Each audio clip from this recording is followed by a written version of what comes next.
Hey, this is Bob at Mohawk Valley Farm, and today we're going to give you an update on all the things we have going on the farm. We're going to try every week to put out a video of some of the projects we're working on and updates on the animals. But today what we want to do is just kind of give you a preview of some of the things that we're thinking about doing here in the next few months and just show you kind of what's going on here in the farm.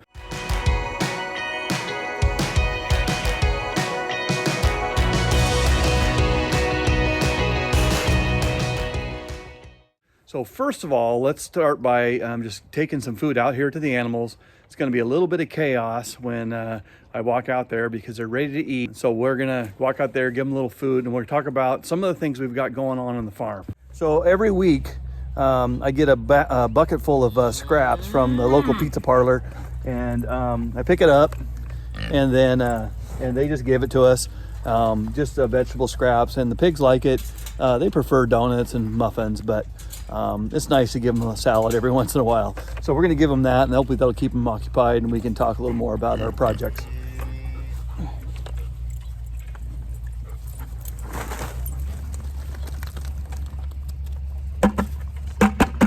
Lots of tomatoes this time. So they like the tomatoes better than they like the peppers. For whatever reason, our pigs don't like peppers. So I put them out there. Maybe one of them will eat it, but usually they don't like it. The cows tend to go for the lettuce. The pigs like the tomatoes. The goats sniff at everything. They're looking for probably the same thing the cows are wanting. The pigs, they'll eat the tomatoes. All right. So that'll keep those guys occupied. One of the things that we want to do here in about 2 months is we want to buy some mini donkeys. We are really excited about having mini donkeys. I should say I'm really excited.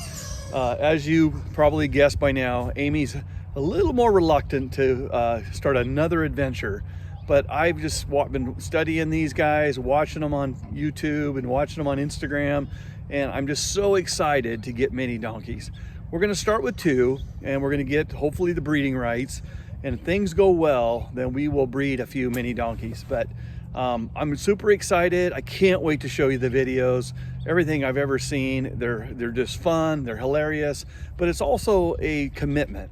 Donkeys don't just live for a few years. They live a long time. In fact, these donkeys, when we get them, they might outlive me. So it's something that I don't want to just take lightly, but from everything I can tell, they're a lot of fun. Nobody seems to regret having them. I'm sure we'll find some regrets, but you know, that's maybe animals aren't for everybody. We've had our plenty of experience trying out different animals. We feel like we're ready. So mini donkeys is on the list. So we had to build this corral. I should say we put together this 3-sided corral with a cover on top for 2 reasons. One, to allow the mini donkeys a place to have shade and cover. If we need to fence it off by itself, we can put them in an area. But the biggest reason that we built this shelter is because all the animals, they like to go inside the corral where I can't get the tractor in. And I needed a place where I could feed animals some hay, keep it dry when it's raining. And then when it gets too mucky and messy, I can bring the tractor in, I can drag it out, I can use the bucket instead of spending a whole Saturday with a wheelbarrow shoveling 20 or 30 loads of wet, urine-soaked, poop-filled hay and toss it in a pile. It's just a lot of work, and I wanted to get something where I could use the tractor to minimize the amount of time I'm spending picking up their old nasty hay. So we put the shelter out here in the field where we can get to it and we can clean it out. It provides a shelter for the donkeys, as well as the cows love it. They're just so excited about being able to have a space of their own instead of sleeping with the pigs and the goats, and you know, they're constantly in their space. They are one big happy family, but I found that after the first night I put this up, the cows and the goats, they want to be out here. The pigs still like being under the cover of the shop. I'm going to show you that, and I'm going to talk a little bit about what's going on with the pigs. Okay, so here's some of the animals here. The 4 little baby piglets are here. Hopefully you can see these guys. They're right there, and they're actually there's a teenager there. There's mama here, and then the 4 little piglets are mixed in there trying to get their fair share of food. Okay, So if you can see behind me, and this cow doesn't take a big bite out of my jeans, you'll see we have the pigs behind us. So what's the plan for the pigs? You know, Amy is a little bit nervous, a lot of anxiety over us having 11 pigs. We had 12, we butchered one. It's gonna take us 6 months to eat that pig. So what I've learned is you can butcher about 2 pigs a year, and after that, you're just probably not gonna eat that much pork. Laverne is our mama sow, and we are going to butcher her in April. So in April, we'll be down to 10 pigs. But what are we gonna do with the 10 pigs? You know, you really can only eat maybe a couple pigs or a couple 100 pounds of pork in a year. We got 10 piglets that we are gonna need to process over the next year or so. So we're gonna sell some. We're gonna put some on online, we're gonna list them. You know, a piglet, you can get anywhere from 50 to 100 bucks for an American guinea hog when they're babies. If you get them a little older, maybe you can get a little more because you don't have to have that expense of raising them. So we are going to sell some of our pigs. We're gonna process some of our pigs. In the future, we are gonna try another kind of a pig, one that maybe you don't have to wait 1 or 2 years to grow, but we can try it, raise it for the 6 to 8 months, then process it. And you actually get a lot more meat out of some of the other breeds of pigs. You can get several 100 pounds of meat off of a pig, where the American guinea hog, you're really only going to get about 100 pounds, maybe a little more if you fatten them up a little bit, but not as much meat. Behind me here, you see the tail end of Slick. He is the next cow. Actually, I have to sometimes take a look because if they're not standing next to each other, I can't quite always remember who's who. So Slick is the one that he is the little bit bigger one of the 2 steers that we have, and Curly is the other one that's a little bit smaller and has a little curlier hair. Because Curly's a little bit younger, she kept some of her fur through the summer, and so it was easy to identify then. But when you go into the winter months, they start growing that winter coat. They start to look alike, except for Slick's a little bit bigger. So with Slick here, we are going to process him in late May. So May 31st is the date. Farmer's Helper is going to come out, and we're going to butcher him. We'll try to show that on some form of social media, but he'll go first, and then Curly we'll ask, but probably going to be in the fall.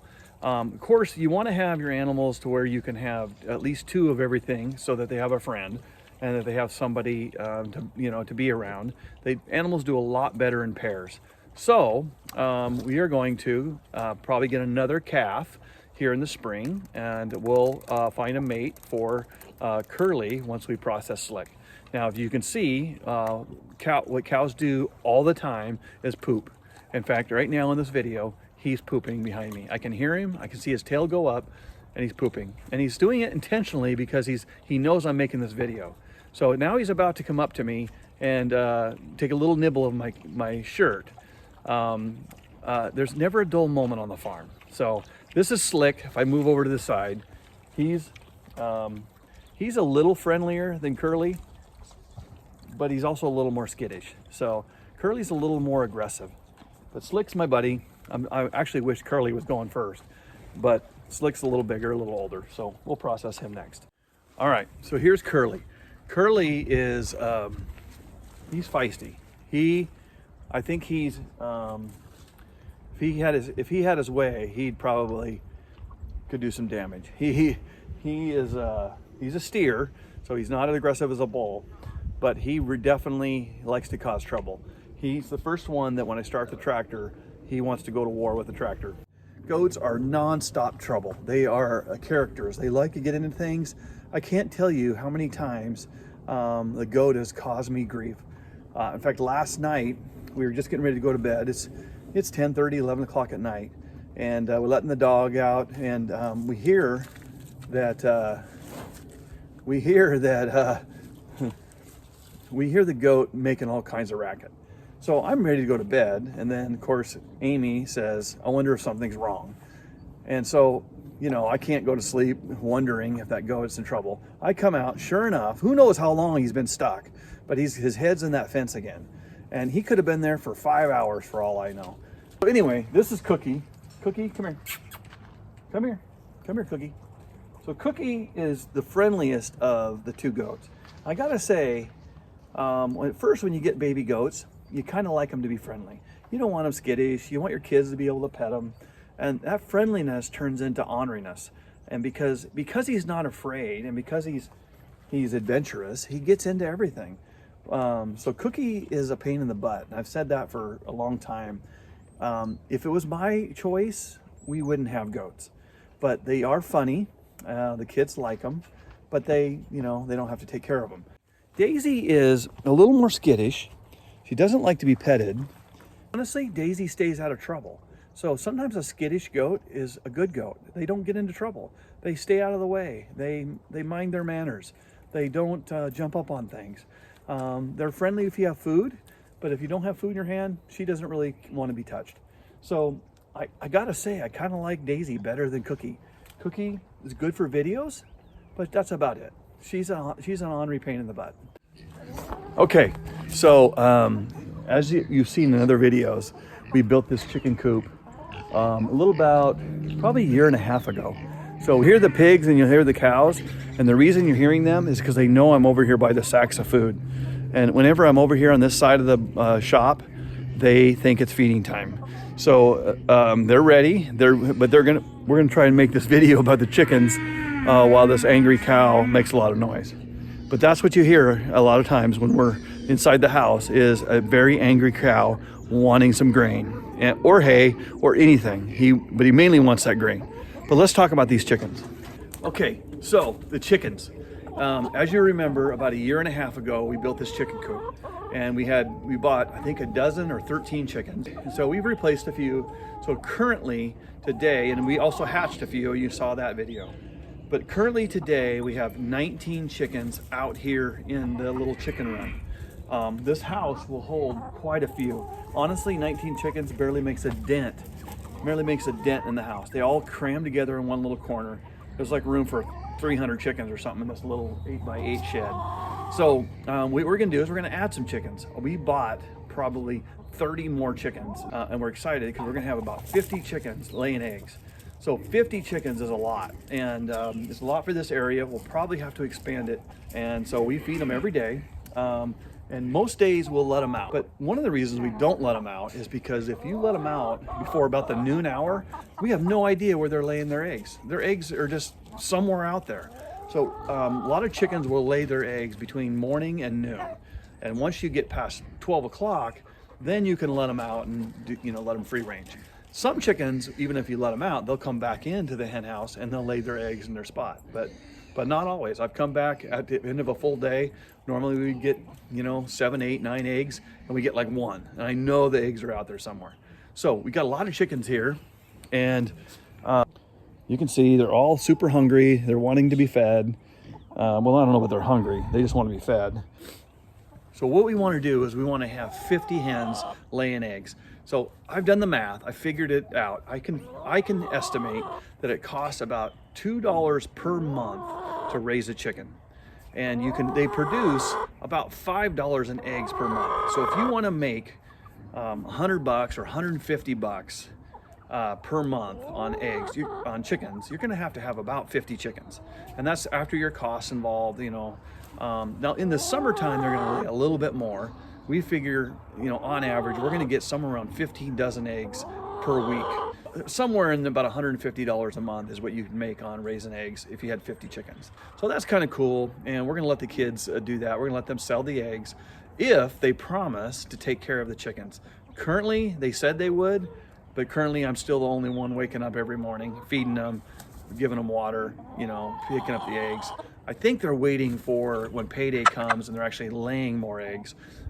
So we'll show you the baby chicks that are still 4 or 5 months away from being able to lay eggs. They're probably a month or 2 away from even being able to be out here outside. Before we get to the baby chicks, let's talk about Penny. Penny here is a Bernese Mountain Dog. It's a first animal that we bought. When we were wanting to have a farm, we wanted to have a big dog. So we looked up all the big dogs out there, tried to decide which one was the best. Really pretty dog, and really good on the farm, except sometimes they're a little naughty. She's pretty excited when people come over, the UPS driver. Basically, she wants to go home with the UPS driver. She's got a couple chickens in her first year. So what we want to do is we would love to breed Penny. So in the next couple of months, she's going to go into heat. She's 2 years old. You want your dog to be about 2 years old before you breed them. And she's had all the checks done, and she's had her hips checked, and we spent all that money to try and breed. First time around, she didn't, right when she was 2, she didn't take, she didn't want to do it. She was being ornery. So we are actually going to bring her new boyfriend to her here on the farm and let them spend about a month getting to know each other, spending time together, and we think that maybe that'll work. So let's take a look at the baby chickens. We just bought a ton of baby chickens. We got like 30 of them. We went buck wild. So what's the funny thing is I thought, well, I'm just going to get a few because I want to hatch some in the next few months. I want to hatch a few, and I wanted to kind of put the limit on it at 50. But every time I go to Wilco, there'd be a new kind of chicken, and so I couldn't resist because they're only a few dollars. Chickens can run anywhere from $3 to $5, $6, $7 for some of the rare ones. But the basic chicken that lays a ton of eggs, the Novagens are a great egg layer. They're like $3. It's really hard not to buy them because they're right there. They're chirping. They're only a few days old, and then you've got then the clock starts ticking on when they're going to start laying. So let me show you a peek in here of what we've got. So you can see in there that we've got several different kinds, and actually. One of the things you'll notice is they're different sizes. So what happened was I bought, I think 18 different baby chicks, and maybe 2 weeks later, actually it was 2 weeks later, I went down and they had some different ones I really wanted. And so I thought, well, I think they're too old to mix, and they actually mix really well even though they're 2 weeks apart. And so every time I'd go down there, I'd find more chickens.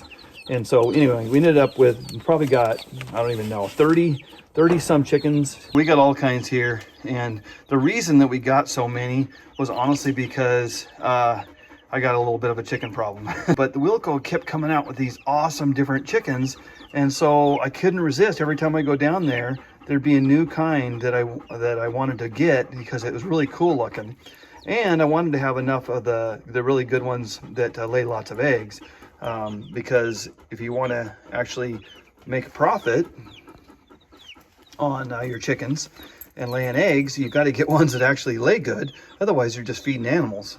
We've got some Novagens. Those are really good egg layers.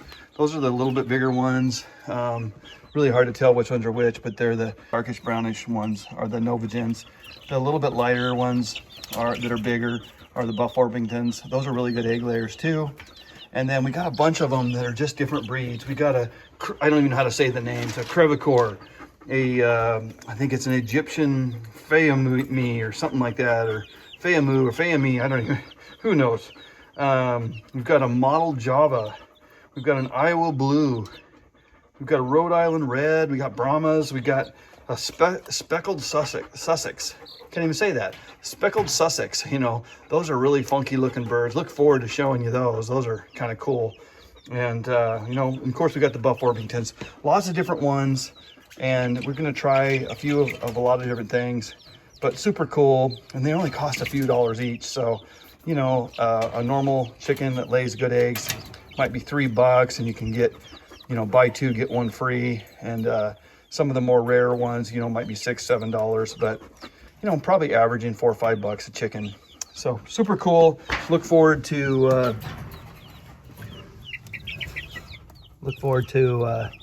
showing you these guys grow up. So this little Buff Orpington, they're super curious, super friendly, and you might take a closer look. As you've seen in past videos, one of the big sore spots for me is the garden. When about 2 years ago, or maybe a year and a half ago, I decided I'm gonna plant a garden. I've never done it in my whole life.